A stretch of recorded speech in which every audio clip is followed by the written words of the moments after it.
My husband laughed in my face when I told him I could run his company without him.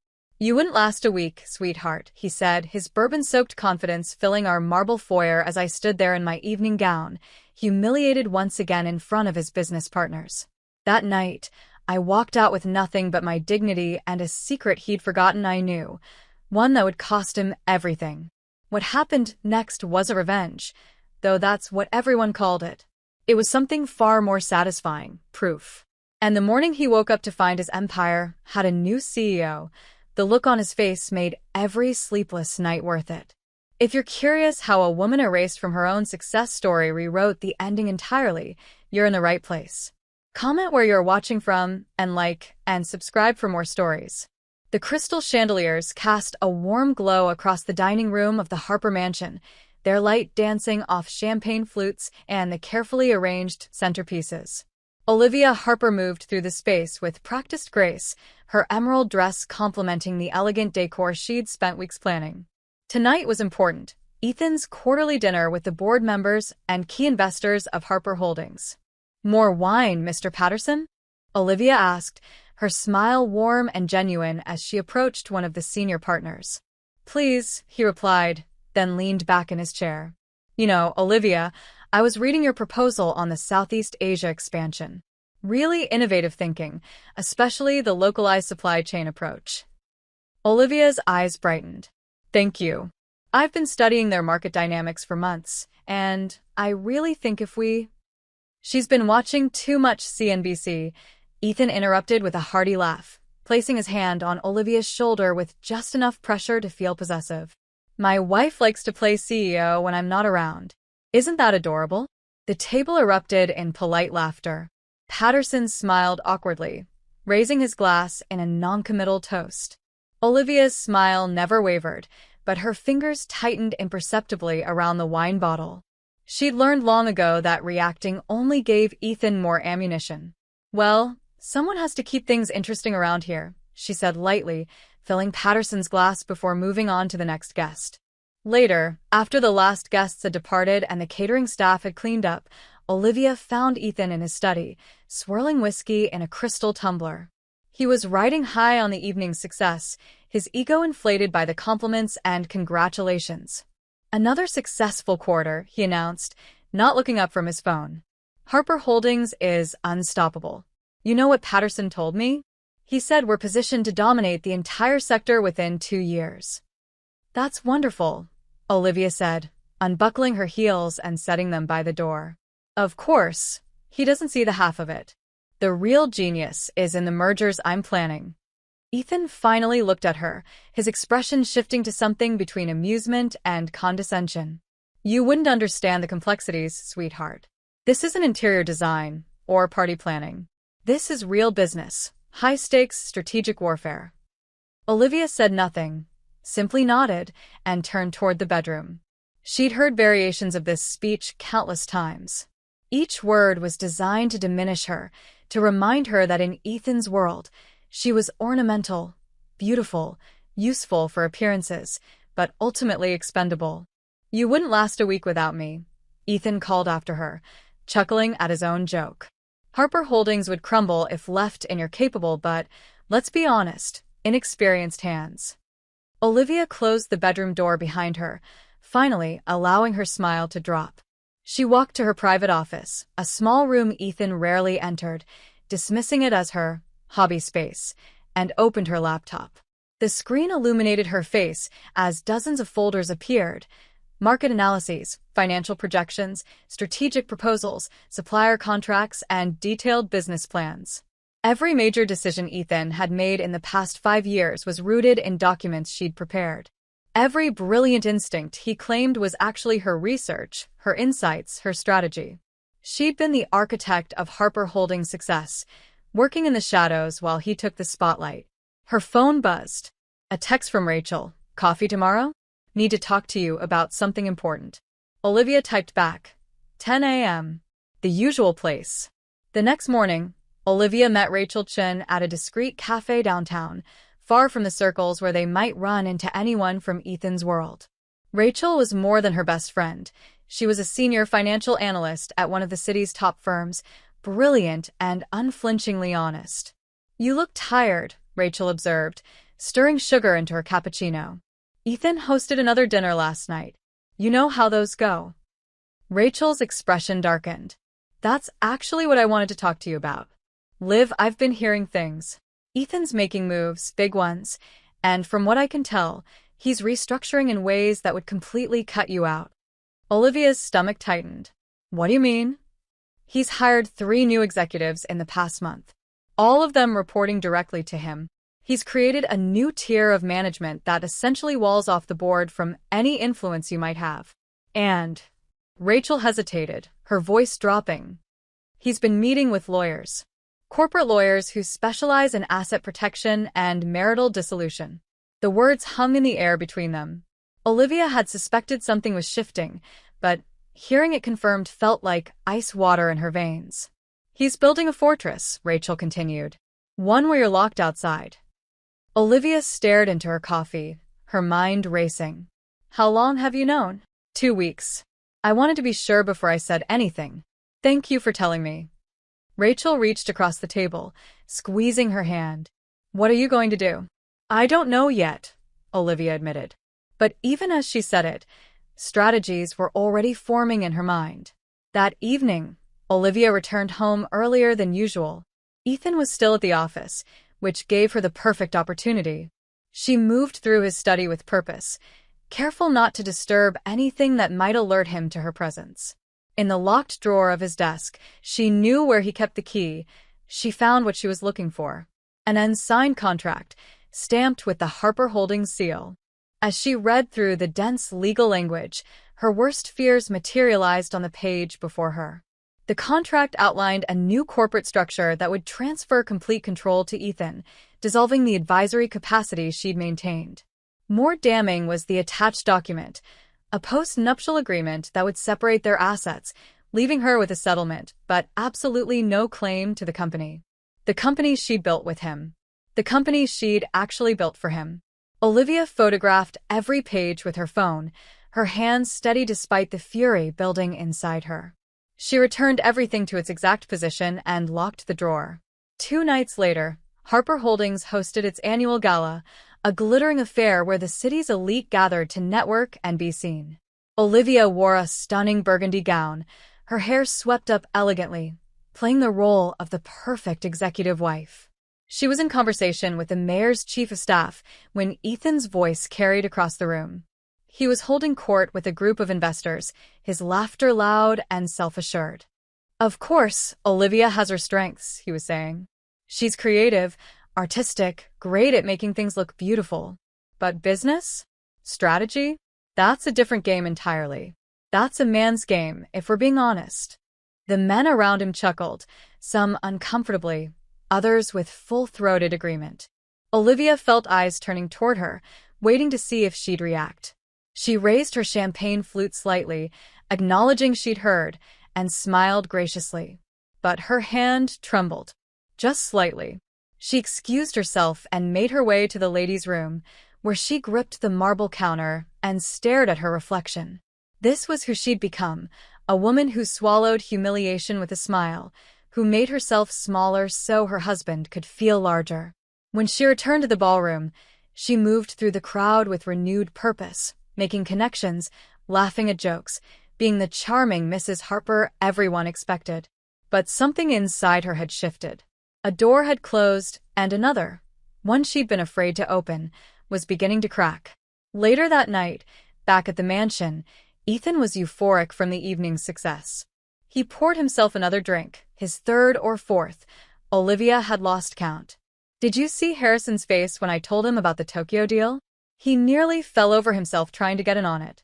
Ethan loosened his tie, sprawling on the leather sofa. "This is what separates the winners from everyone else. Vision. Guts. The ability to make the tough calls." Olivia stood by the window, looking out at the manicured grounds lit by subtle landscaping lights. "I could do it, you know," she said quietly. "Do what?" "Run Harper Holdings. Make those tough calls." The silence that followed was filled with Ethan's disbelief, then his laughter, deep, mocking, dismissive laughter that seemed to echo off the walls. "You? Run my company. He laughed harder, nearly spilling his drink. Oh, sweetheart. That's adorable. Really? You think because you read a few business books and attend some dinner parties that you could handle what I do? Olivia turned to face him, her expression calm. Go ahead then, Ethan said, still chuckling. See how far you get without me. Without my name, my connections, my reputation. You'd be eaten alive in a week. He drained his glass and stood, walking past her toward the bedroom. He paused at the doorway, looking back with a mixture of amusement and something darker, contempt. You're nothing without me, Olivia. The sooner you accept that, the happier you'll be. Olivia stood alone in the dim light of the living room, listening to his footsteps fade down the hallway. Her breathing was steady, her mind crystalline clear. She walked to the marble counter in the kitchen, where her keys and phone lay. Slowly, deliberately, she removed her wedding ring and placed it beside the keys. The metal clinked against the marble, a small sound that felt enormous in the silent house. She picked up her phone and her purse and walked toward the front door. Her heels echoed across the foyer, each step measured and purposeful. She didn't look back. From the upstairs balcony, Ethan watched her car's taillights disappear down the long driveway. He smirked, taking another sip of whiskey. She'd be back by morning, he thought. They always came back. What Ethan didn't know, what he'd never bothered to learn, was that buried in the original incorporation documents of Harper Holdings, documents he'd signed without reading carefully, Olivia owned 51% of the intellectual property rights to their core business model and 3 of their most profitable product lines. She'd made sure of that in the beginning, when they were partners in every sense of the word. Before he'd forgotten what partnership meant. The apartment Olivia rented was a stark contrast to the mansion she'd left behind. Located in a revitalized downtown neighborhood, it was a modest one-bedroom with exposed brick and large windows that let in morning light. The space was empty except for few pieces of furniture she'd ordered online and a large whiteboard she'd mounted on the living room wall. At the top of the whiteboard, she wrote in bold letters, Day 1. Rachel arrived an hour later with coffee and bagels, taking in the sparse surroundings with a mixture of concern and admiration. You really did it, Rachel said, setting the food on the kitchen counter. I wasn't sure you would. Neither was I, Olivia admitted. But staying was no longer an option. Have you heard from him? 17 calls. 23 texts. I blocked his number an hour ago. Olivia took a sip of coffee, welcoming its warmth. He thinks I'm being dramatic. That I'll come crawling back once reality sets in. Rachel studied her friend's face. There was a hardness there now, a determination that hadn't existed before. What's the plan? Olivia turned to the whiteboard, uncapping a marker. I need to show you something first. She pulled out her laptop and opened a series of files, then began walking Rachel through the history of Harper Holdings, the real history, not the mythology Ethan had constructed. The flashbacks came in fragments, memories Olivia narrated as she showed Rachel the evidence. 7 years ago, she and Ethan had been equals, 2 ambitious professionals with complementary skills. Olivia had the strategic mind, the ability to see market opportunities others missed. Ethan had the charisma, the salesmanship, the ability to convince investors to take a chance. She designed the original business model for Harper Holdings, working late into the night in their tiny apartment. She'd pitched to their first investors, crafting presentations that told a compelling story about the future of their industry. When they'd secured their seed funding, she developed the brand identity, the company culture, the strategic roadmap for the first 5 years. But as success grew, so did Ethan's ego. Somewhere along the way, he'd stopped introducing her as his partner and started calling her his wife. He'd stopped inviting her to board meetings. He'd begun taking sole credit for decisions they'd made together, then eventually for decisions she'd made alone. I became invisible, Olivia said, her voice steady but laced with anger. And I let it happen because I thought partnership meant supporting him, even when that support meant erasing myself. Rachel was silent for a long moment, processing everything she'd seen. This is huge, Liv. This proves you built Harper Holdings as much as he did. More, actually. It proves something else, too, Olivia said, clicking through to another set of files. 3 years ago, when we were expanding rapidly, Ethan needed capital fast. He wanted to take out massive loans, but I convinced him to retain intellectual property rights instead of selling them outright to investors. I structured the IP holdings in a separate entity, one that I own 51% of. Rachel's eyes widened. Does he know? He signed the papers, but I doubt he read them. Ethan doesn't sweat the details. That's always been my job. Olivia's smile was thin. Those IP holdings cover our 3 most profitable product lines and the proprietary technology that runs our logistics platform. Without those, Harper Holdings is just an expensive office building and a fancy name. This is your leverage. This is my foundation, Olivia corrected. I'm not interested in destroying what I built. I'm interested in building something better. The next day, Rachel introduced Olivia to Marcus Trent at a quiet bistro near the financial district. Marcus was in his early 50s, silver-haired and sharp-eyed, with a reputation for backing unconventional ventures that traditional investors overlooked. Rachel tells me you're starting something new, Marcus said, getting straight to business. I am, Olivia replied. But I want to be clear, this isn't about revenge. It's about building a company that operates the way Harper Holdings should have from the beginning. Ethically, you mean? Sustainably. Fairly. With respect for everyone involved, from the suppliers to the employees to the customers. Olivia pulled out a tablet and opened her preliminary business plan. I'm calling it Linera Group. The focus is on ethical supply chain management and sustainable business practices. Marcus studied the plan, his expression thoughtful. After several minutes, he looked up. You built one empire. Why should I believe you can build another? Because this time, I won't be building it for someone else, Olivia said. And because I learned from my mistakes. Harper Holdings succeeded despite its flaws. Linera will succeed because of its strengths. Marcus smiled. I like you. You're angry, but you're smart about it. That's rare. He closed the tablet and slid it back across the table. I'll provide seed funding. But I want quarterly reviews, and I want you to bring on a financial advisor. Rachel, obviously. Obviously, Rachel agreed with a grin. One more thing, Marcus added. I'm doing this because I believe in second chances. But more than that, I believe in people who refuse to stay down. Show me I'm right. The first move Olivia made was subtle but strategic. She began reaching out to the network of suppliers and contractors who'd worked with Harper Holdings over the years, particularly those who'd been squeezed or sidelined as Ethan's company grew more aggressive in its negotiations. She approached them not with Harper Holdings' confrontational tactics, but with genuine partnership offers. Better terms. Fairer contracts. Flexible payment schedules. Most importantly, respect. Within 3 weeks, she'd secured partnerships with 6 key suppliers. The contracts were signed under Linera Group's name, which meant nothing to the market yet. But to these suppliers, it meant working with someone who saw them as partners rather than commodities. She kept everything quiet, operating through an anonymous business entity that revealed nothing about her identity or connection to Harper Holdings. Meanwhile, Ethan was riding high on his own arrogance.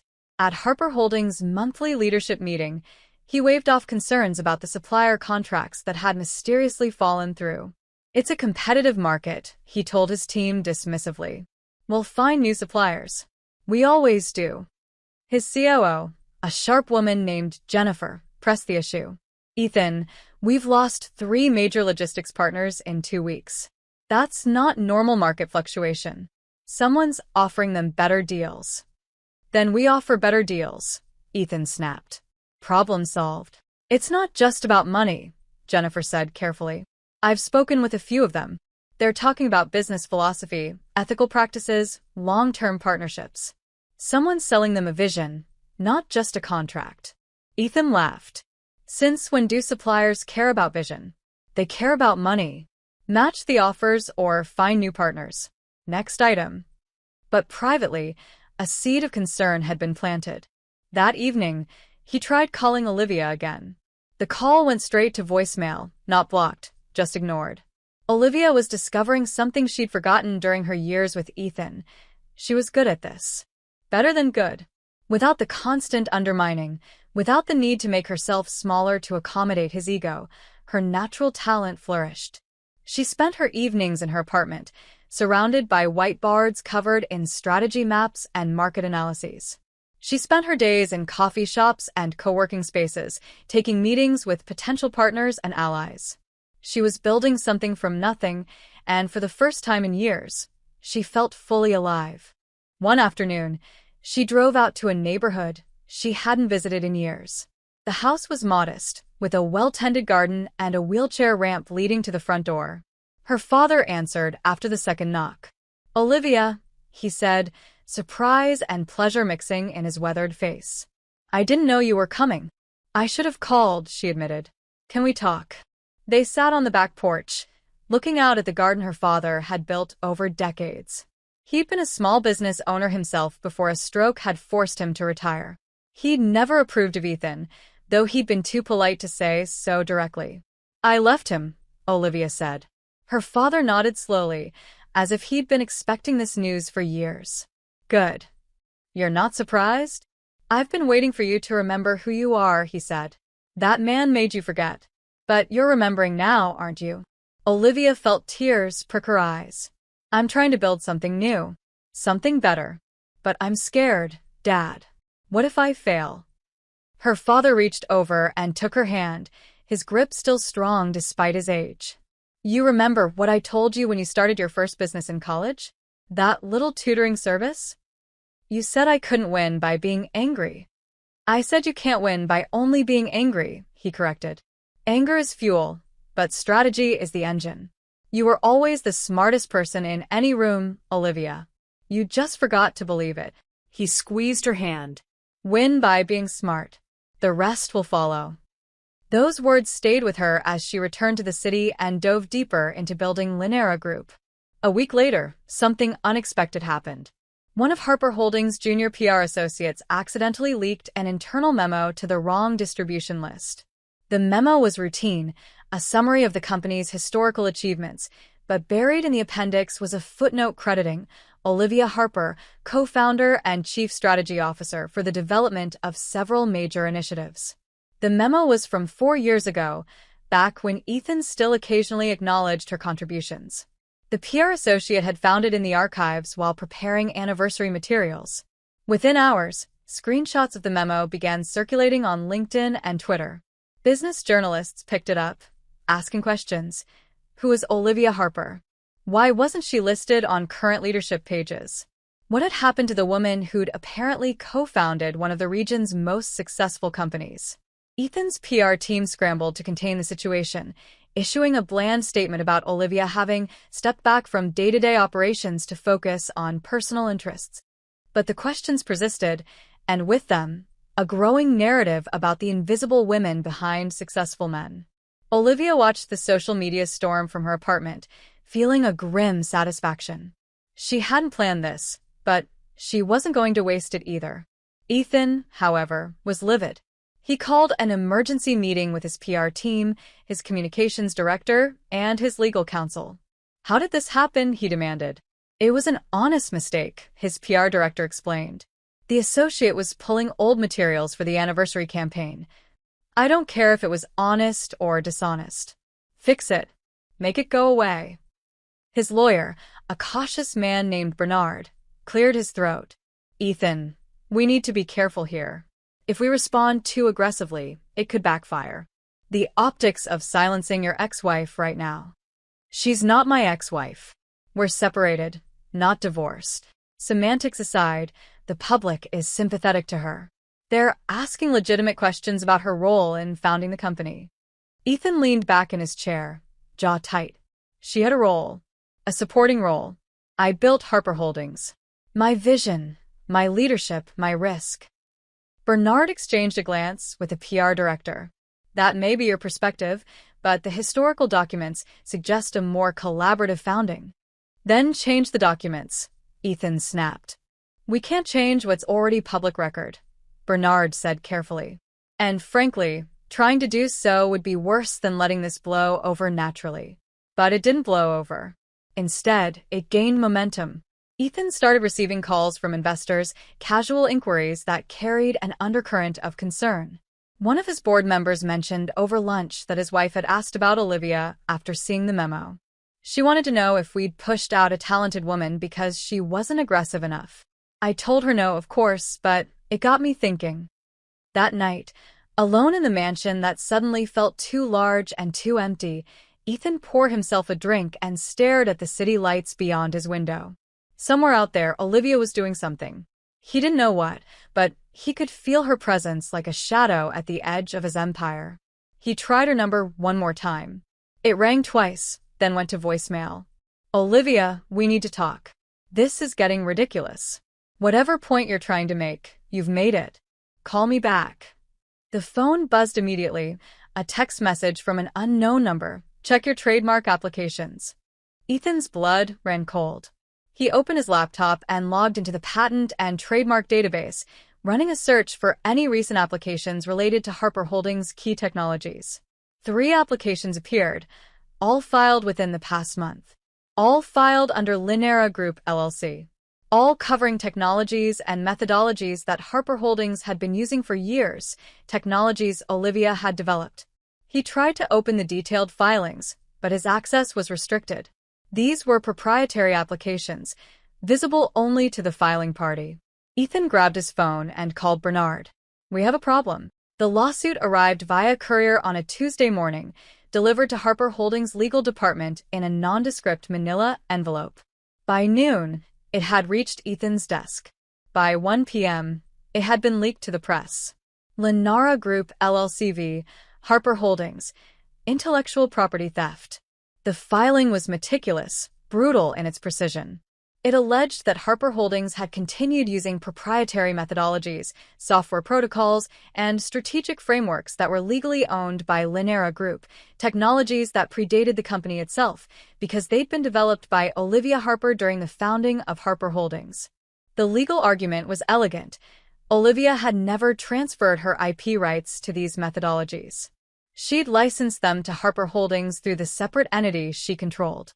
That license could be revoked at any time, and she was now revoking it. The business press went wild. Within hours, headlines blazed across news sites and trade publications. Harper Holdings accused of IP theft by mysterious new company. Former co-founder returns to haunt corporate giant. The woman behind Harper Holdings strikes back. Ethan's office descended into chaos. His phone rang constantly, board members, investors, business partners, all demanding explanations. His PR team assembled for crisis management. His legal team dug through archives, trying to verify the claims. Jennifer, his COO, was the one who delivered the worst news. It's true, she said, standing in his office with a stack of documents. I've been through the original incorporation papers, the IP agreements, the licensing contracts. Olivia retained ownership of the core strategic framework and 3 major technology platforms. We've been operating under a license that she apparently can terminate with 90 days' notice. Ethan stared at her, his face pale. That's impossible. I signed those agreements. I would have known. Did you read them? The question hung in the air, unanswered. She structured everything carefully, Jennifer continued. It's all legal, all documented. And here's the thing, she's not asking for money. She's asking us to cease and desist using her IP immediately. That would cripple us. I know. Ethan swept the papers off his desk in a violent motion. Find me who's behind Linera. I want names, addresses, bank accounts. Someone's helping her. She couldn't do this alone. His assistant, a nervous young man named Kyle, spoke up from the doorway. Sir, the corporate filings are public record. Linera Group's founder and CEO is listed as Olivia Harper. The room fell silent. What? Ethan's voice was barely a whisper. Kyle pulled up the filing on his tablet and showed it to Ethan. There it was in black and white. Founder and CEO Olivia M. Harper. Ethan grabbed his keys. I'm going out. Ethan, we have the board meeting in an hour. Jennifer called after him, but he was already gone. The emergency board meeting that afternoon was tense. The members had read the lawsuit, seen the media coverage, and done their own research. Questions came fast and hard. How did we not know about this IP situation? What's our legal position? Who approved our use of these technologies without verifying ownership? Ethan tried to maintain control, painting Olivia as a bitter ex-wife seeking revenge, but his arguments rang hollow. Several board members had been part of the company long enough to remember Olivia's role in the early days. David Patterson, the senior board member who'd complimented Olivia at the dinner party, spoke with measured authority. "Gentlemen, ladies, I think we need to address the elephant in the room. Olivia Harper wasn't just your wife, Ethan. She was our partner. She was involved in strategic planning, investor relations, product development.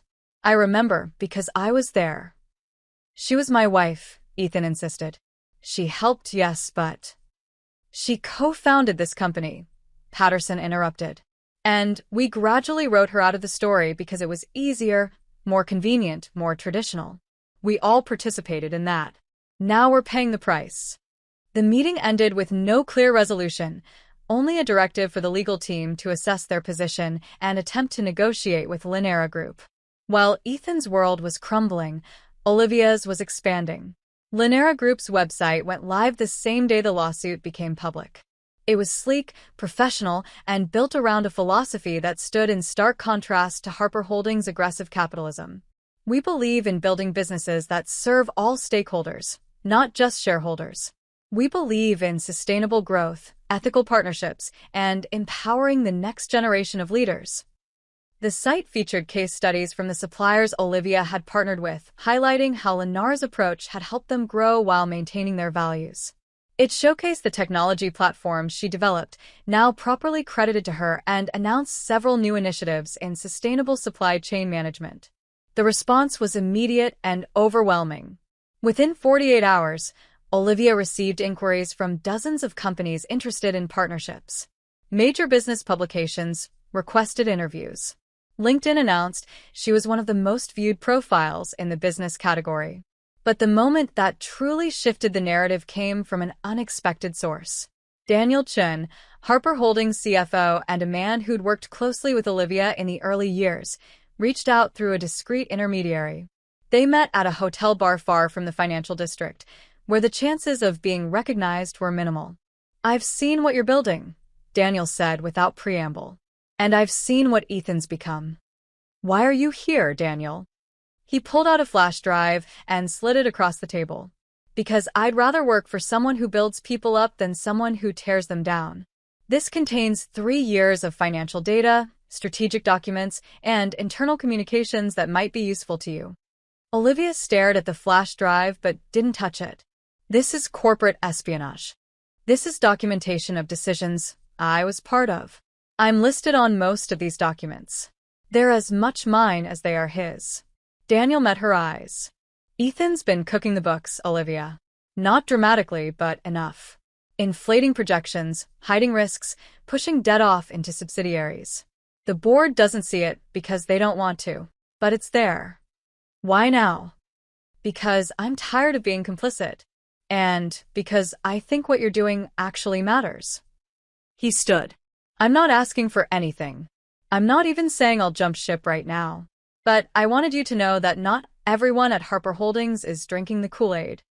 After he left, Olivia sat alone with the flash drive for a long time, weighing her options. Rachel would tell her to be strategic, to use the information carefully. Her lawyer would advise extreme caution. But Olivia knew something they didn't. She didn't need to destroy Ethan to win. She just needed to be better than him. That evening, she attended a Women in Business Summit where she'd been invited as a last-minute panelist. The moderator introduced her as the founder of Linera Group and former partner in Harper Holdings, which drew interested murmurs from the crowd of several hundred attendees. During the Q&A, someone asked, "How do you compete with a company that has so much more resources and name recognition?" Olivia smiled. "You don't compete on their terms. You change the terms of competition. Harper Holdings wins by being aggressive, by dominating suppliers, by squeezing every dollar out of every relationship. Linera wins by being fair, sustainable, and genuinely collaborative. We're not playing the same game." The response was electric. The clip of her answer went viral within hours, shared across social media, with commentary praising her approach. Business schools began using the quote in lectures about competitive strategy. Ethan saw the video on his phone while sitting alone in his office late that night.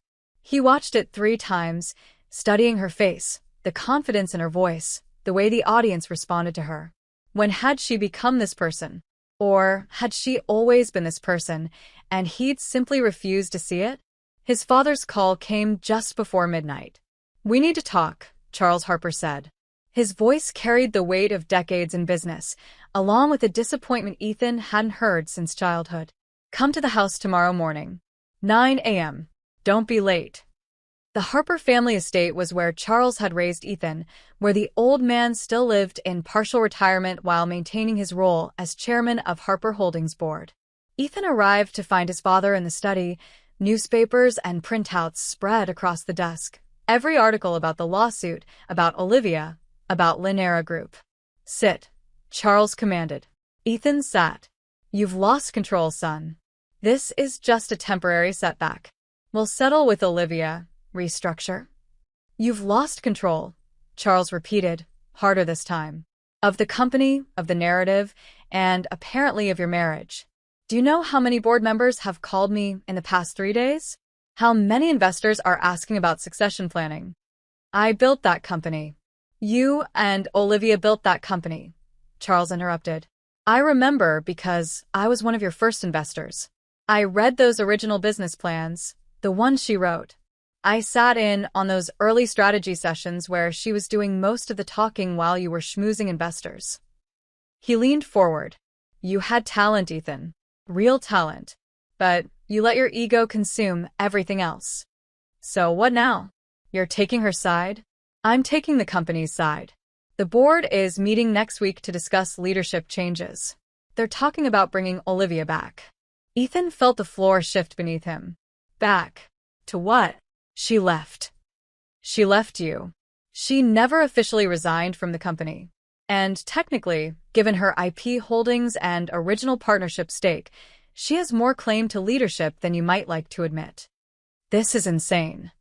Charles stood, moving to the window that overlooked the grounds. "I'm going to tell you something I should have said years ago. Your mother was brilliant. Absolutely brilliant. But she let me take all the credit because that's how things were done in her generation. She died wondering what she could have built if she'd had the courage to claim what was hers." He turned to face Ethan. "Don't make Olivia's story the same as your mother's. And don't make yourself the villain in it." "What are you saying?" "I'm saying the board wants her back. They want stability, they want good PR, and frankly, they want the person who actually knows how the company works." Charles returned to his desk, his voice softening slightly. "You have a choice, son. You can fight this and lose everything, or you can figure out how to make this work. Maybe even apologize." "Apologize?" Ethan laughed bitterly. "She's the one suing us. She's the one you pushed out." Charles picked up his reading glasses. 9 a.m. board meeting, Thursday. Be prepared." Ethan left his father's house feeling untethered, like the ground rules of his entire life had suddenly changed. He drove aimlessly for an hour before finding himself parked outside Olivia's downtown apartment building. He sat in the car for 20 minutes, rehearsing what he'd say. Finally, he went inside. The receptionist at the desk, Linera Group had rented small office space on the ground floor, looked up with professional courtesy that cooled when she recognized him. "I need to see Olivia," Ethan said. "Do you have an appointment?" "I'm her husband. Ms. Harper's schedule is fully booked today. If you'd like to make an appointment, just tell her I'm here. Please." The receptionist made a brief call, speaking quietly. After a moment, she hung up and looked at Ethan with something approaching pity. "Ms. Harper isn't accepting visitors today. If you'd like to leave a message." "No message," Ethan said, his voice hollow. "No message." He returned to his car and sat there as the sky darkened, watching lights come on in the building's windows, wondering which one was hers. The invitation arrived in Harper Holdings' executive inbox with carefully calculated timing. Olivia Harper had been selected as a keynote speaker for the annual Women in Business Leadership Summit. The event was in 3 weeks, and it was sponsored by several major corporations, including Harper Holdings, who'd committed to the sponsorship 6 months earlier. Ethan's PR team brought him the news, with visible anxiety. "Can we pull the sponsorship?" Ethan asked immediately. "Not without significant penalties and worse PR," his communications director explained. "We signed a contract. Backing out now would look like we're trying to silence her." "We're trying to silence her." "Sir, I strongly advise against that approach. The optics." "I don't care about optics." Ethan slammed his hand on the desk. "Call the organizers. Tell them we need to vet speakers. Tell them anything."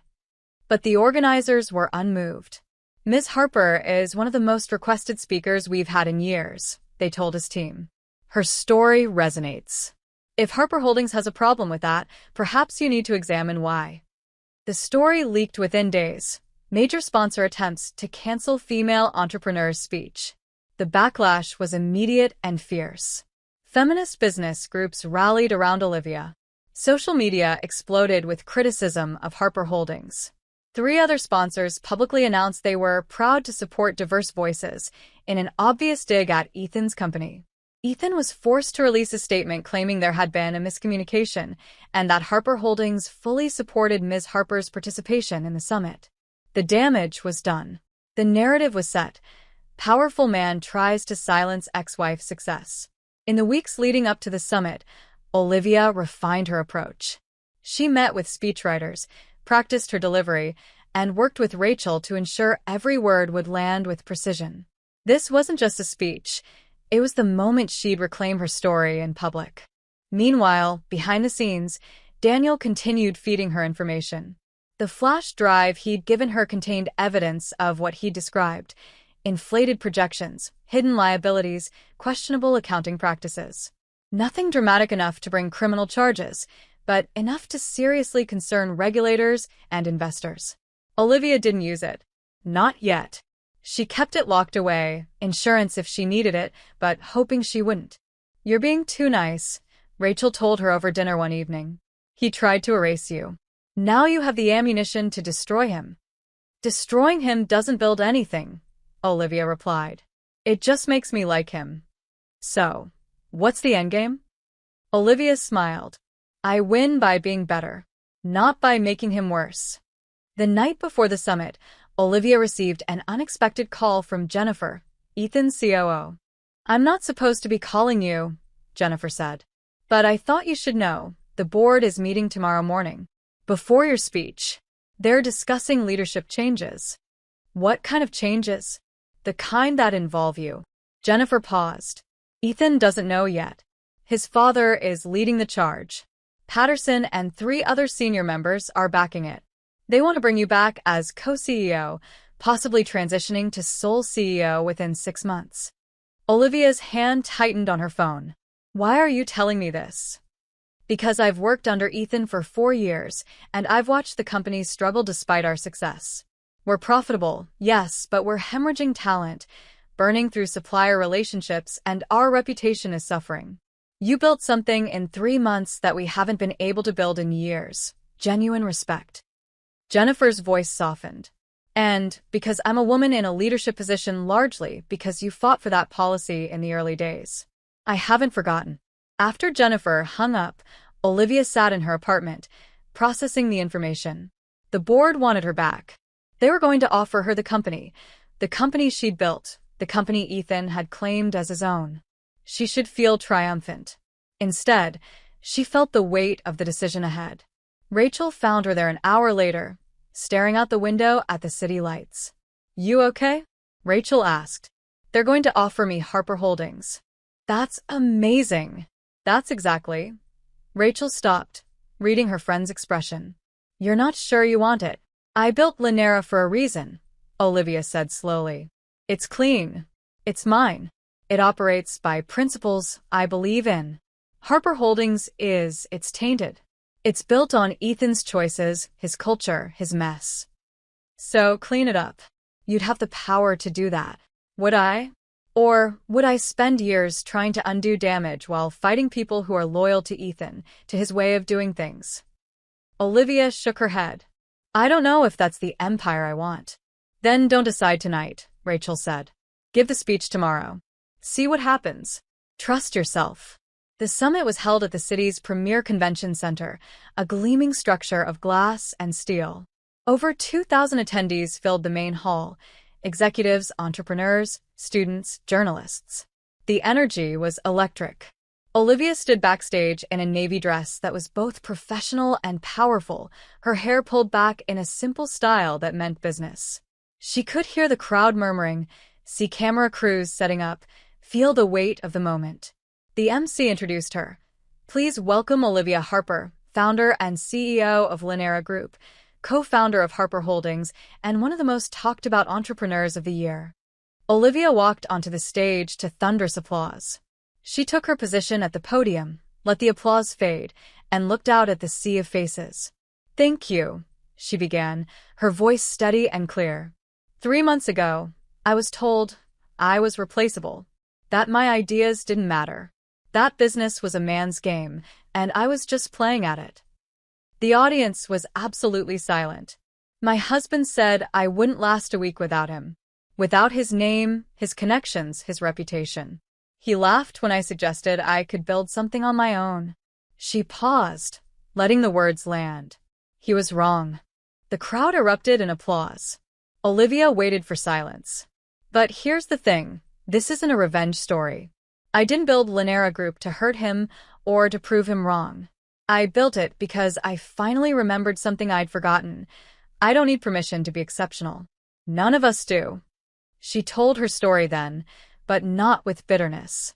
She spoke about partnership, about the gradual erosion of identity, about the moment she realized she'd been complicit in her own diminishment.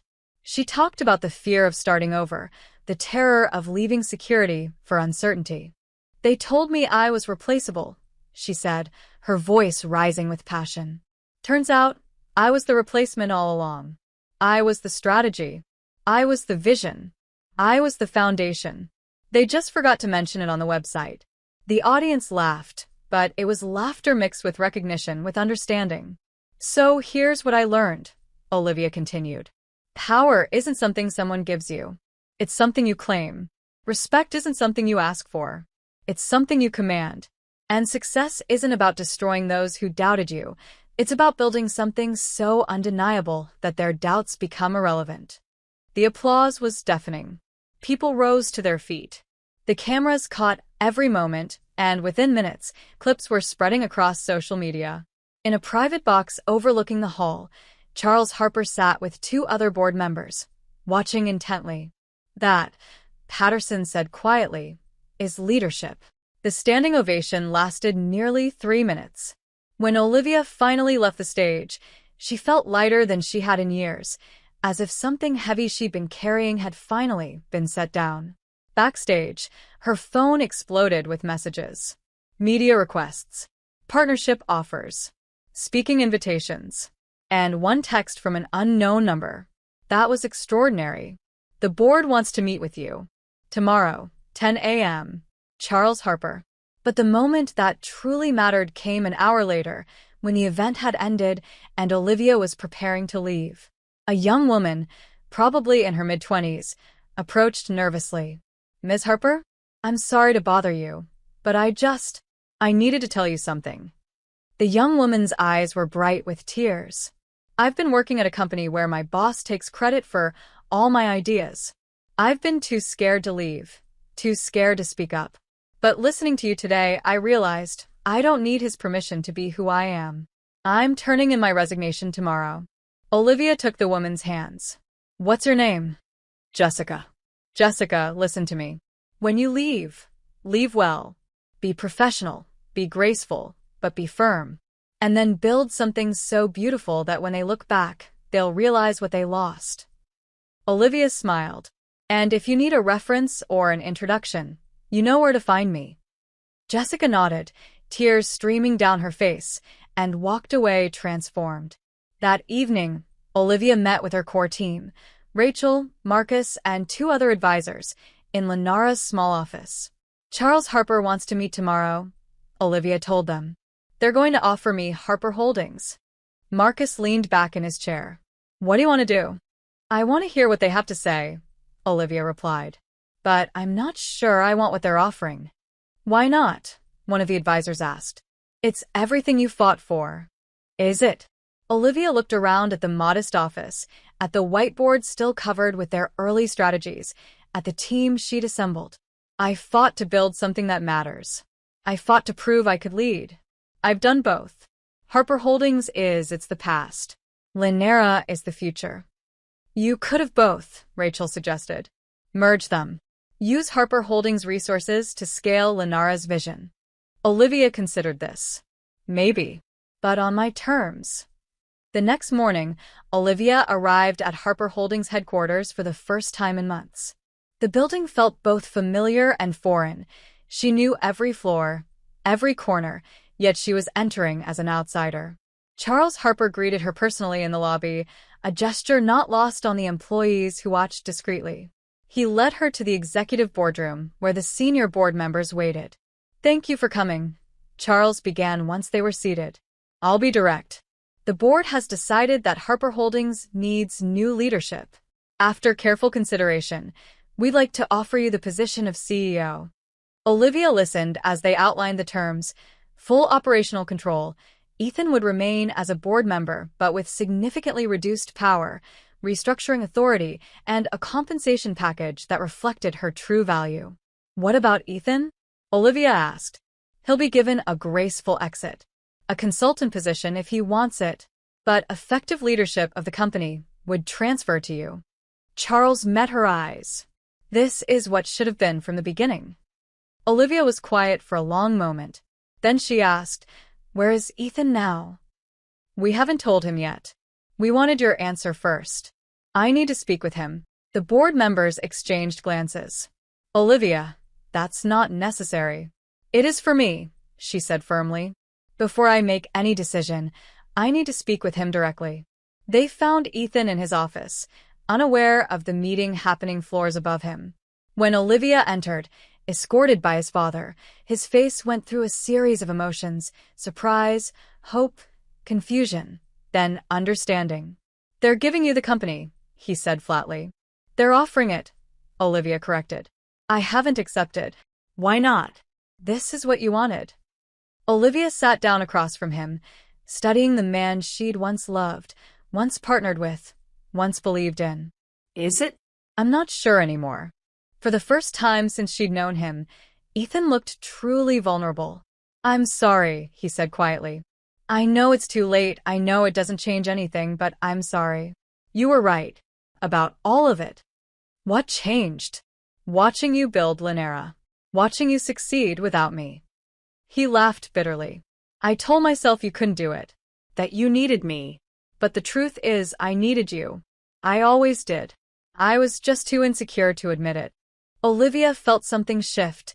Not forgiveness, exactly, but a release of the anger she'd been carrying. Thank you for saying that. Are you going to take it? The company? I don't know yet. She stood. But if I do, it won't be your company anymore. It'll be something new.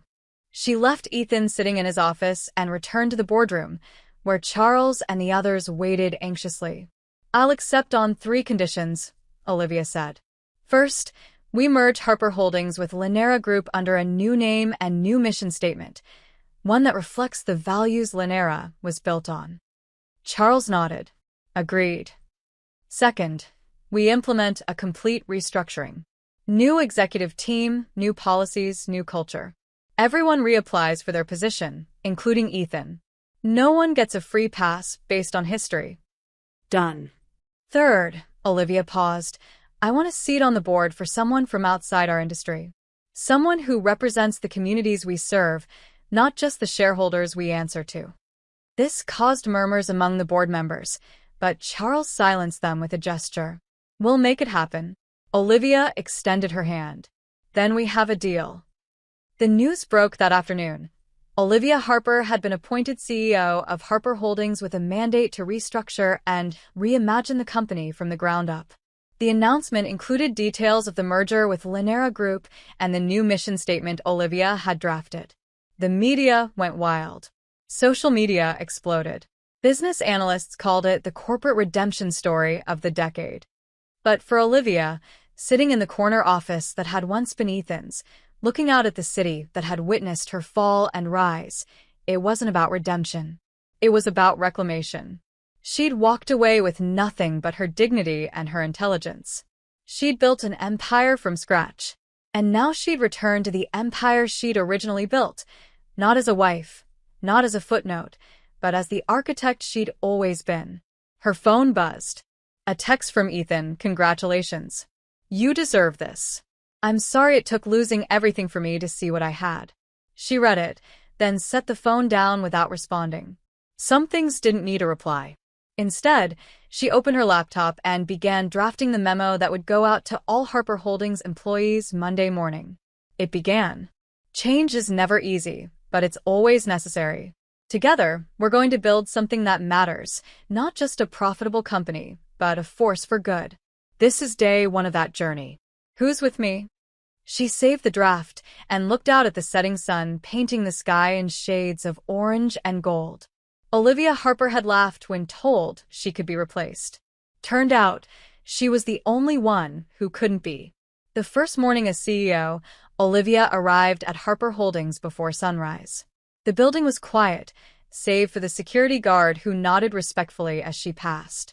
She took the elevator to the executive floor, walking past offices that had belonged to Ethan's chosen inner circle.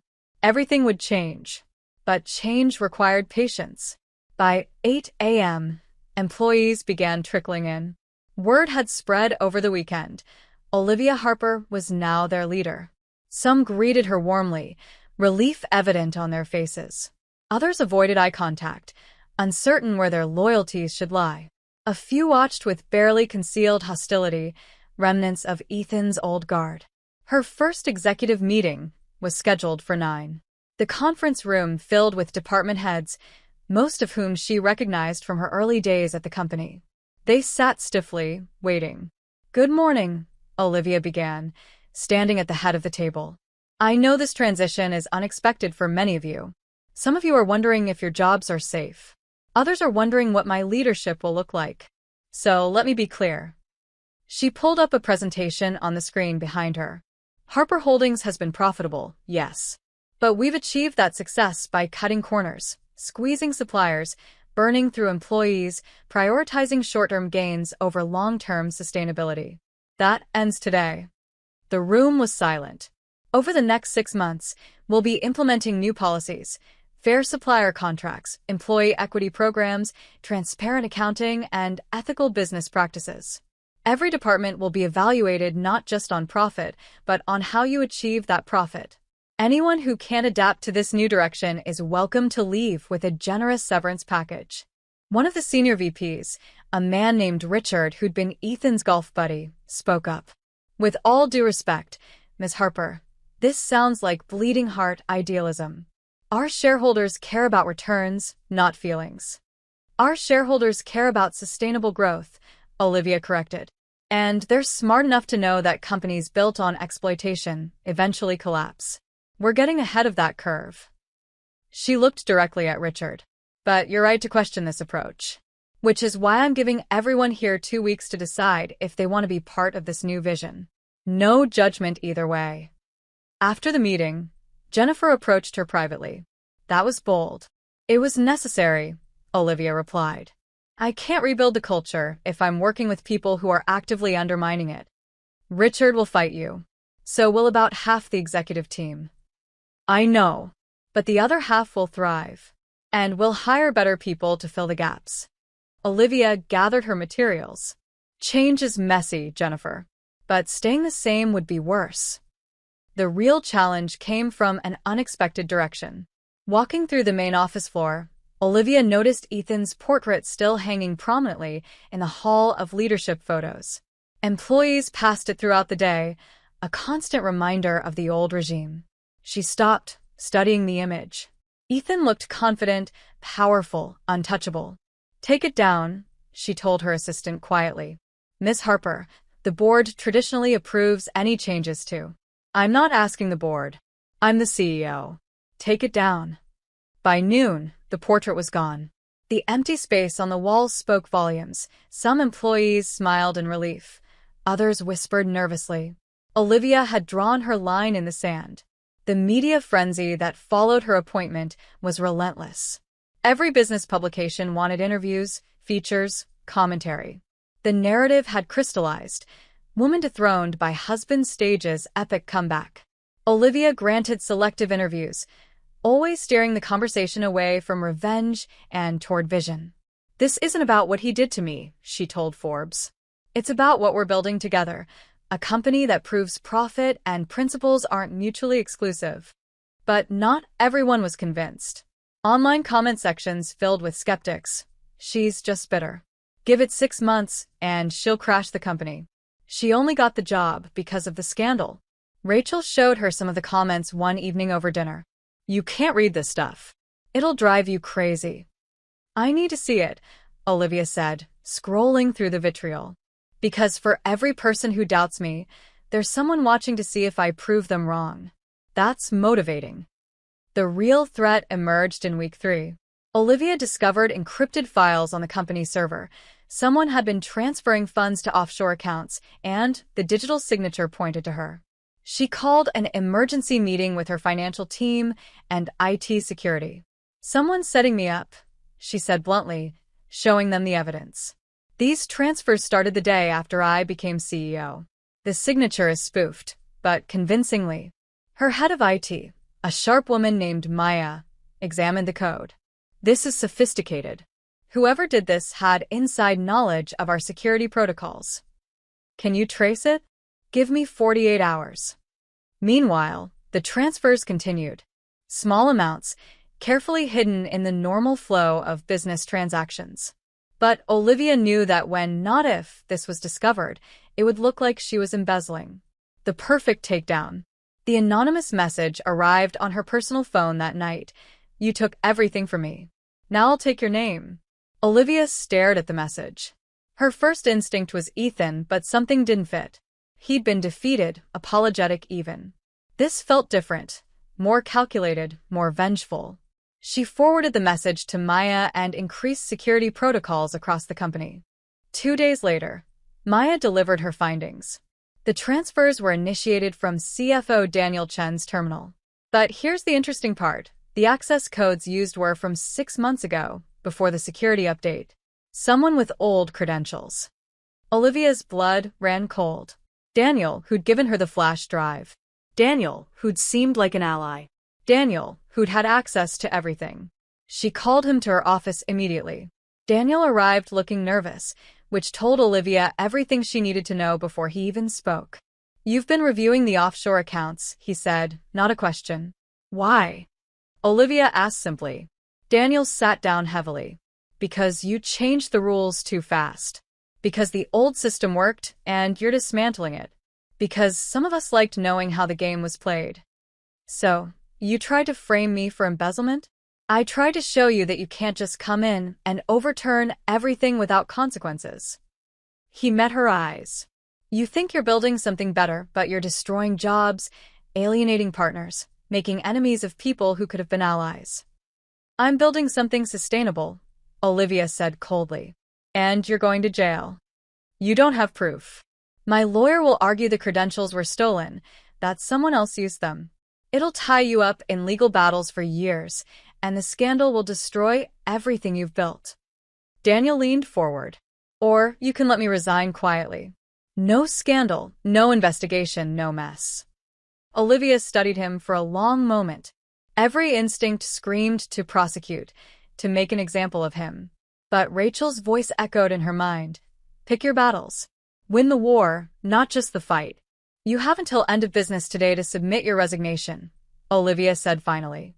"Effective immediately.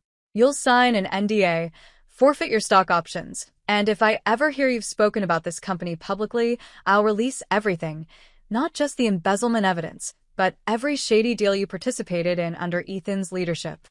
Daniel's face went pale. "That's blackmail. That's business. The same game you wanted to play."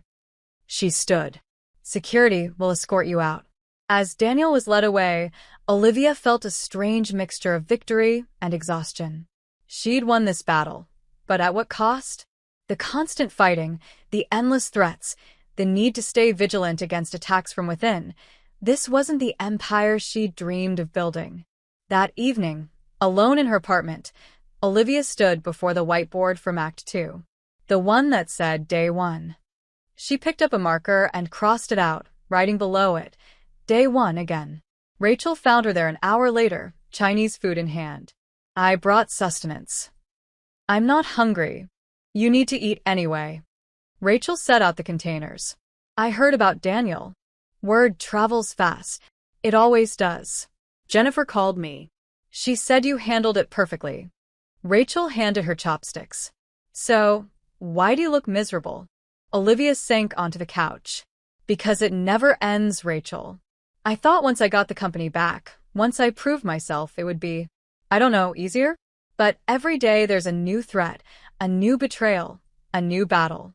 I'm starting to wonder if this is worth it. Is that Olivia Harper talking, or the exhaustion? Both. Olivia picked at the noodles. I built Lanera in 3 months, and it was hard, but it was joyful. This, running Harper Holdings, feels like swimming through mud. Because Harper Holdings is broken, Rachel said gently. You're trying to fix something that's been damaged for years. That takes time. What if I can't fix it? What if Ethan poisoned it too deeply? Rachel set down her food and took Olivia's hand. Then you burn it down and start over. But you don't quit. That's not who you are. The words settled something in Olivia. Rachel was right. She'd faced worse and survived. This was just another test. Her phone buzzed. A news alert. Harper Holdings under investigation for financial irregularities. CEO Olivia Harper's signature on suspect documents. The story had broken. Despite her handling of Daniel, despite her precautions, someone had leaked the offshore account information. And the headlines painted her as the criminal. Olivia felt the walls closing in. Everything she'd rebuilt, her reputation, her company, her future, was crumbling again. They're not going to let me win, she whispered. Rachel pulled up the news story, reading quickly. This is Daniel's revenge. He leaked it before the NDA took effect. It doesn't matter. The damage is done. But even as she said it, Olivia's mind was working. She'd spent months learning to think strategically, to turn obstacles into opportunities. This wasn't defeat. This was another move in a longer game. She stood, pulling out her laptop. Get me Maya from IT and our PR team. Emergency meeting, 1 hour. What are you thinking? Olivia's expression hardened with determination. They want a scandal? I'll give them the whole truth. Every bit of it. By morning, the media storm had intensified. News vans surrounded Harper Holdings headquarters. Reporters shouted questions at every employee entering the building. The board called an emergency meeting for 9 a.m. Olivia arrived early, prepared for the worst. The boardroom was already full. Charles Harper, Patterson, and the other senior members sat grim-faced, documents spread before them. Olivia, this is serious, Patterson began without preamble. We've been contacted by the SEC. They're launching an investigation into the offshore accounts. Your signature was forged, Olivia interrupted. I have proof. Daniel Chin initiated those transfers using old access codes. My IT team has traced every transaction. She pulled up the evidence on the screen, walking them through Maya's findings. The board members examined the technical data, their expressions shifting from concern to confusion. If you have this proof, why didn't you come to us immediately? Charles asked. Because I was handling it internally. Daniel resigned yesterday. I thought that would be the end of it, but he leaked the story first. You should have involved us, one of the other board members said sharply. Now it looks like you're covering something up. Or, it looks like I solved the problem efficiently, Olivia countered. Which would you prefer, a CEO who runs to the board every time there's an issue, or one who handles crises before they escalate? The room fell silent. Finally, Charles spoke. The optics are terrible, Olivia. Regardless of the truth, we need to suspend you pending the investigation. It's standard protocol. The words hit like a physical blow. You're suspending me? It's temporary. Just until the SEC clears you. And if they don't, if Daniel's lawyer manages to create enough reasonable doubt. Olivia looked around the table. You're abandoning me. Just like you abandoned me the first time. That's not fair, Patterson started. Isn't it? Olivia gathered her materials. I came back to fix what Ethan broke. I'm implementing the changes you asked for. And at the first sign of trouble, you're throwing me to the wolves to protect yourselves. She walked to the door, then paused. For the record, I've done nothing wrong. But I understand, protecting the company means protecting your reputations, even if it means sacrificing mine. The announcement went out at noon. Olivia Harper suspended as CEO pending investigation. The media pounced. Social media exploded with commentary. Corporate queen or criminal mastermind? Trending within hours. Investors began pulling out. Stock prices dropped. Olivia watched it all from her apartment, feeling the foundations of everything she'd rebuilt crumbling beneath her feet. Daniel appeared on the news that evening, looking somber and regretful. I tried to warn Ms. Harper that her aggressive restructuring was damaging the company. When I discovered the financial irregularities, I felt I had no choice but to come forward. It pains me to see someone I once respected fall like this. His performance was perfect, the reluctant whistleblower, the conscientious employee doing his painful duty. The media loved it. Olivia threw a glass at the television, watching it shatter. The sound felt good, cathartic. She threw another. Rachel arrived to find her surrounded by broken glass. Mascara streaked down her face. Get up, Rachel said firmly. What's the point? The point is you're Olivia Harper. The point is you built an empire twice. The point is you don't let men like Daniel and Ethan write your ending. Rachel pulled her up. Now get in the shower, put on something that makes you feel powerful, and let's figure out how to fight back.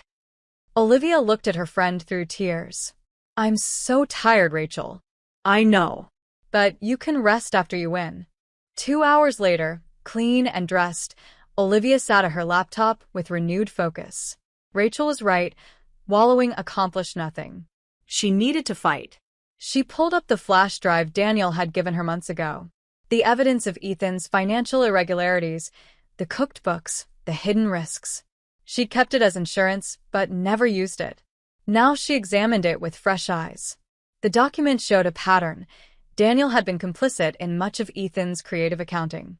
He'd helped hide debts, inflate projections, create the illusion of success where reality was shakier. More importantly, the document showed transfers that matched the pattern of the current offshore accounts. Daniel had used this same technique before. This is it, Olivia breathed. This proves he's done this before. Under Ethan's leadership. Rachel looked over her shoulder. This ties Daniel and Ethan together. But using it means exposing everything, not just Daniel but Ethan too. And by extension, the company's entire history. The truth is going to come out anyway during the investigation, Olivia reasoned.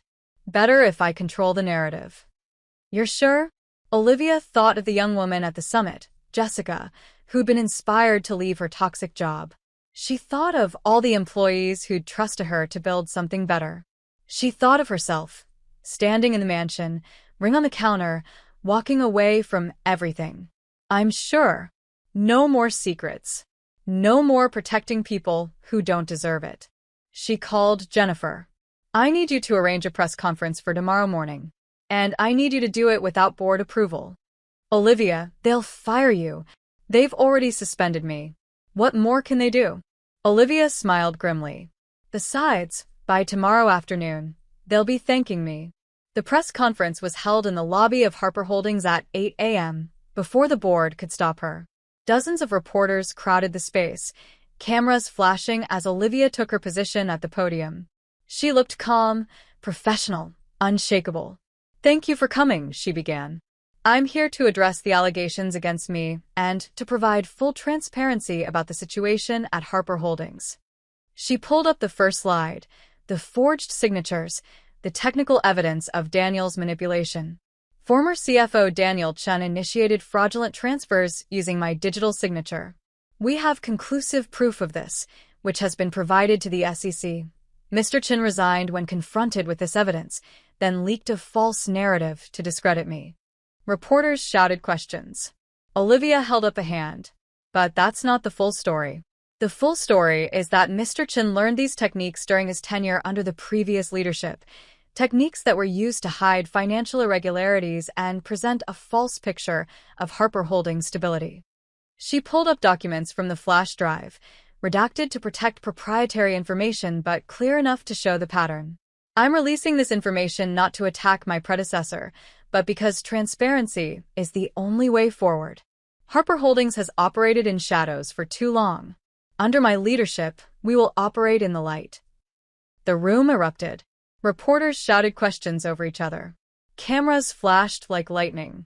One more thing, Olivia said, her voice cutting through the chaos. I'm calling for a full independent audit of Harper Holdings' finances dating back 5 years. Every transaction, every account, every decision. If we're going to rebuild this company properly, we need to understand exactly what we're rebuilding from. She stepped away from the podium and walked out through the side door, leaving the reporters in stunned silence. Upstairs, the board watched the press conference on the monitors in their conference room. Charles Harper sat back in his chair, a slow smile spreading across his face. "Well," he said, "that's leadership." Patterson nodded. She just threw herself on a grenade to protect the company's future, even knowing it might destroy her present. Or, another board member said, "She just forced our hand. We can't suspend her now, not after she's called for transparency. We look like we're hiding something." Charles stood. "Then I suggest we unsuspend her immediately and publicly support the audit. Olivia just gave us a chance to clean house properly. Let's not waste it." By noon, Olivia received the call. Her suspension was lifted, the board was supporting her fully, and they wanted her back in the office immediately. She allowed herself one moment of triumph, then got back to work. The independent audit took 6 weeks. During that time, Olivia continued restructuring Harper Holdings, implementing her new policies, and weathering the daily media scrutiny. The process was brutal, every decision questioned, every move analyzed. But slowly, the tide began to turn. The audit results were damning, not for Olivia, but for the old regime. Daniel Chen had been siphoning funds for years, hiding it under the cover of complex financial instruments. Ethan hadn't been directly involved, but he'd created the culture of opacity that allowed it to happen. More importantly, the audit revealed that Daniel's recent attempt to frame Olivia was part of a desperate plan backed by Ethan himself. Surveillance footage from a parking garage showed them meeting weeks before Olivia's appointment as CEO, exchanging documents and money. The evidence was undeniable. The shareholder conference where the audit results would be presented was packed. Investors, media, employees, everyone wanted to see the conclusion of the saga that had gripped the business world for months. Ethan arrived looking confident, having spent weeks rebuilding his public image. He'd granted interviews painting himself as the wronged founder, the man pushed aside by an overly ambitious ex-wife. Some people had bought the narrative. He took his seat in the front row, not knowing what was coming. Olivia stood at the podium to present the audit findings. She saw Ethan in the audience, saw his smug expression, and felt nothing. No anger, no hate. He was simply irrelevant now. "Ladies and gentlemen," she began, "the independent audit has concluded. I'll let the findings speak for themselves." She pulled up the first slide, a timeline of financial irregularities dating back 4 years. Each transaction highlighted, each questionable decision noted. Then she played the surveillance footage. The conference hall fell absolutely silent as Ethan and Daniel's meeting played on the massive screen. The audio was clear. "Frame her, and I'll handle the rest." Gasps echoed through the room. People turned to look at Ethan, whose face had gone white. "This footage was recovered as part of the audit," Olivia continued, her voice steady. "It shows former CEO Ethan Harper and former CFO Daniel Chen conspiring to falsify financial records using my signature to discredit my leadership and force my removal." Ethan stood, trying to speak, but security was already moving toward him. A federal agent stepped into the aisle. "Ethan Harper, you're under arrest for conspiracy to commit fraud and corporate espionage." The room erupted. Cameras flashed. Reporters surged forward. Ethan was led away in handcuffs, his carefully constructed comeback destroyed in minutes. Olivia watched him go, feeling the weight of months of fighting finally lift from her shoulders. After the chaos settled, she continued her presentation, outlining the new financial controls, the ethical guidelines, the transparency measures that would prevent this from ever happening again. The shareholders voted overwhelmingly to support her leadership. Later that week, members of the board approached her privately. Patterson spoke for the group. "Olivia, we owe you an apology. We doubted you when we should have trusted you. We suspended you when we should have stood by you. You protected the company," Olivia said. "I understand." "No, we protected ourselves," Charles corrected. "There's a difference. You showed real courage when we showed cowardice." Olivia accepted their apology with grace, but privately she knew she'd never fully trust them again. Trust was earned through action, not words. Her permanent appointment as CEO was formalized days later, along with the announcement of the merger creating Horizon Collective, the fusion of Harper Holdings and Lynera Group under one unified mission. The media coverage was extensive, but this time the narrative had shifted. No longer the wronged wife seeking revenge, Olivia was now recognized as a transformative leader who'd exposed corruption and rebuilt a company from its foundations. One interview request came from an unexpected source. A journalist wanted to interview both her and Ethan. The request came through Ethan's lawyer. Olivia almost declined. Then she remembered her father's words, "Win by being smart." She agreed, but only on her terms, a written interview, not face-to-face. The journalist sent the questions. Ethan's responses came first. "I let my ego destroy the best partnership I ever had. I convinced myself that I'd built everything alone, when the truth was that Olivia was the foundation. I'm not asking for forgiveness. I don't deserve it. But I hope that by acknowledging my mistakes, someone else might learn from them." Olivia read his words multiple times, looking for manipulation or strategy. But they seemed genuine, the words of a man who'd lost everything and finally understood why. Her response was simpler. "I don't hate Ethan. I pity him. He had a chance to build something meaningful with a true partner, and he chose ego over collaboration. That's his loss, not mine. I'm too busy building the future to dwell on the past." The article, when published, became one of the most read business pieces of the year. It humanized both of them, showed the cost of ego, the power of resilience, the complexity of redemption. Weeks later, Olivia received a letter from prison. Ethan's handwriting. She debated throwing it away unread. But curiosity won. "Olivia, I don't expect you to write back.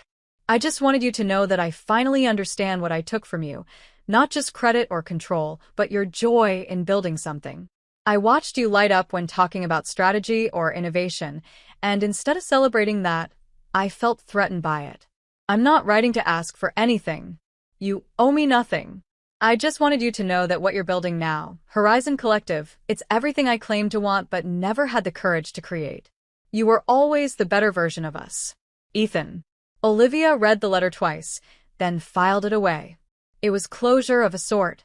Not forgiveness, that wasn't required or expected, but acknowledgement. Sometimes that was enough. 6 months after the audit, Horizon Collective was thriving. The merger had been challenging but ultimately successful. The new mission, ethical business practices, sustainable growth, stakeholder capitalism, resonated with employees, partners, and customers. Revenue was up, but more importantly, employee satisfaction had increased by 40%. Supplier relationships were stronger. The company's reputation had transformed from aggressive competitor to industry leader in ethical business. Harvard Business School reached out to develop a case study. Other corporations began asking for consultations on implementing similar cultural changes. Olivia had become not just a CEO, but a thought leader. One afternoon, Rachel joined her for coffee, their ritual that had sustained them through everything. "Remember when you wrote day one on that whiteboard?" Rachel asked. "God, that feels like a lifetime ago." "It was 6 months ago. You've accomplished in half a year what most people can't do in a decade." Rachel raised her cup. To you. "And to proving that winning doesn't require becoming what you hate." Olivia clinked her cup against Rachel's. "To both of us. I couldn't have done any of this without you." The moment was interrupted by her assistant. "Miss Harper, there's someone here to see you. She says it's important." The young woman who entered was familiar, Jessica, from the summit. She looked different now, more confident, more assured. "Miss Harper, I'm so sorry to drop by unannounced. I just wanted to thank you in person." "Jessica, right? From the conference." Yes. "I took your advice. I left my job, and I've spent the last 6 months building my own company. We just got our first major client, and I wanted you to know that none of it would have happened without you." Olivia felt something warm settle in her chest. This was the real measure of success. Not profits or headlines, but impact on actual lives. "Tell me about your company," she said. They talked for an hour, Jessica describing her vision, her challenges, her victories. When she left, Olivia felt energized in a way board meetings never achieved. That evening, she stood in her Horizon Collective office, the same space that had once belonged to Ethan, but transformed now. The decor was different, warmer. The walls held photos of the team, quotes about leadership, a framed copy of Linera Group's original mission statement. On her desk sat a small plaque her team had given her. "Built from ashes. Led with grace." She heard a knock at the door. A young intern, probably mid-20s, entered nervously. "Ms. Harper? I'm sorry to bother you, but I was wondering, could I ask you something?" "Of course. I'm trying to decide whether to take a job offer or start my own company. Everyone says the safe choice is the job, but I don't know. How did you know when to take the risk?" Olivia smiled, remembering standing in that mansion, wedding ring on the counter. You know when staying feels more dangerous than leaving. When playing it safe means losing yourself. When the fear of regret outweighs the fear of failure. The intern nodded slowly, processing this. "Thank you. That helps." After she left, Olivia walked to the window. The city stretched out below, lights beginning to flicker on as evening fell. Somewhere out there were hundreds of Jessicas and young interns, people trying to find their courage, trying to claim their power. She'd been one of them once. Now she could help light their way. Her phone buzzed. A text from an unknown number contained a single link to a Forbes article published minutes ago. The 50 most powerful women in business. Olivia's photo was at the top of the list. She read the accompanying profile. Olivia Harper didn't just reclaim her company. She redefined what corporate leadership can be. In an era of cutthroat competition and winner-take-all capitalism, she proved that ethics and profits aren't mutually exclusive. Horizon Collective stands as a testament to what's possible when leaders prioritize people alongside performance. She forwarded the article to her father with a simple message: "Thanks for teaching me to win smart." His response came quickly: "I always knew you would. Proud of you, kiddo." That weekend, Olivia did something she hadn't done in months. She took a full day off. No emails, no calls, no work. She walked through the city, anonymous in jeans and a baseball cap, watching people live their lives. She ended up at the park where she used to run in the early days after leaving Ethan. She sat on the same bench where she'd once cried, overwhelmed and uncertain. Now she sat in the same spot, at peace. A jogger passed by, then stopped and turned back. "Excuse me, are you Olivia Harper?" Olivia braced herself for criticism or questions about the scandal. "I just wanted to say thank you. I work in supply chain management, and what you're doing, the ethical partnerships, the fair contracts, it's changing the whole industry. Companies are starting to compete on ethics now, not just price. You started that." After the jogger left, Olivia sat for a while longer, watching the sun set over the city. Monday morning, she walked into Horizon Collective's lobby. The same marble floors she'd walked across countless times. But this time, she wasn't leaving. She wasn't running. She wasn't diminishing herself. She was home. Her keys went on her desk, not to abandon, but to anchor. This was her empire now, built by her vision, sustained by her values, a testament to what was possible when you refused to accept someone else's limitations.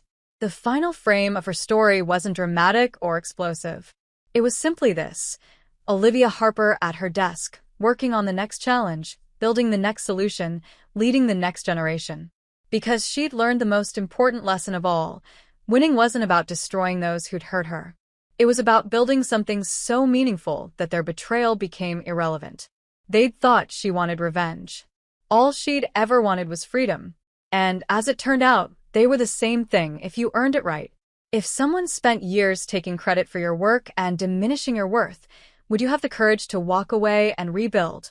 Or would you stay, hoping they'd finally see your value? Drop your thoughts below, hit that like button, and subscribe for more stories about reclaiming power when everyone expects you to stay silent.